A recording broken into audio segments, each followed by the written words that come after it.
अंबाबाई महालक्ष्मी अंबाबाईची कृपा आशीर्वाद आपल्या पाठीशी होता। राज्याचे प्रमुख आदरणीय आमचं दैवत देवेंद्र फडणवीस साहेब मनापासून या लढ्यामध्ये साथ होती। खरं परवाची जी बैठक झाली बंगल्यामध्ये सगळे एकत्र महायुतीतल्या सगळ्या नेत्यांनी एवढा विरोध केला की निवडणुका लागायला पाहिजेत आणि साहेबांना एवढ्या कालचा जो आग्रह होता आणि सगळेच नेते की निवडणूक लागलं पाहिजे। आमची एकट्याची भूमिका होती की प्रशासन लागलं पाहिजेत, प्रशासन लागल्यानंतर पारदर्शकपणे निवडणुका व्हायला पाहिजेत आणि ज्या पूर्वी 3800 होत्या आता 3700 मधल्या 1300 बाजूला करून निवडणूक घ्या अशी त्यांची घाई होती। आणि आम्हाला एवढंच म्हणणं होतं की हसन मुश्रीफ साहेब तुम्ही सरकारमधले मंत्री महोदय कॅबिनेट दर्जाचे मंत्री आहात आणि सातत्याने 5 वेळा मंत्री आहात आणि तुमच्या सरकारमध्ये तुम्ही मंत्री असते वेळी आमचा एक प्रश्न होता की तुम्हाला आमच्या सरकारवरती विश्वास नाही का किंवा तुम्हाला तुमच्या सरकारवरती विश्वास नाही आहे का। आणि प्रशासन लावल्यानंतर दूध का दूध आणि पाणी का पाणी झालं असतं। कारण आज कुठेतरी परमेश्वरच्या रूपाने ऐकलं आणि न्याय देवते ते पूर्ण विश्वास होता।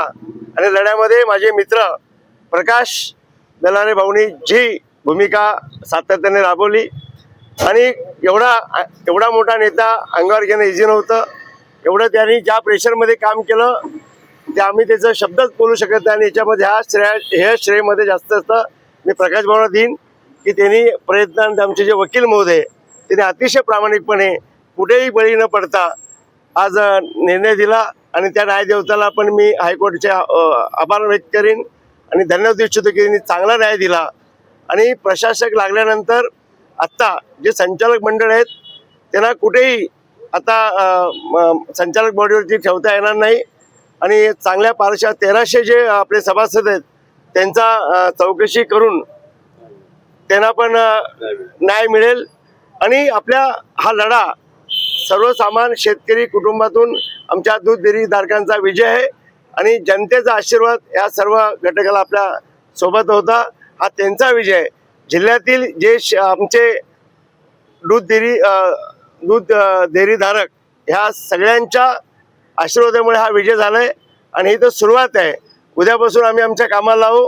गोकुळमधला जो भ्रष्टाचार आपण प्रत्येक वेळा बोलत आलो तो ह्या आणि सगळ्यात पहिला मी कोल्हापूर मीडिया लाईव्ह मीडिया आणि सर्व पत्रकार बांधवांचा मनापासून त्यांच्या संबंधात मी खूप अभिनंदन करेन की त्यांनी हा लढा आज चांगल्या पद्धतीने जनतेचा उठाव केला आणि मला वाटतं त्याच्यात तुमचा पण सिंहाचा वाटा आहे।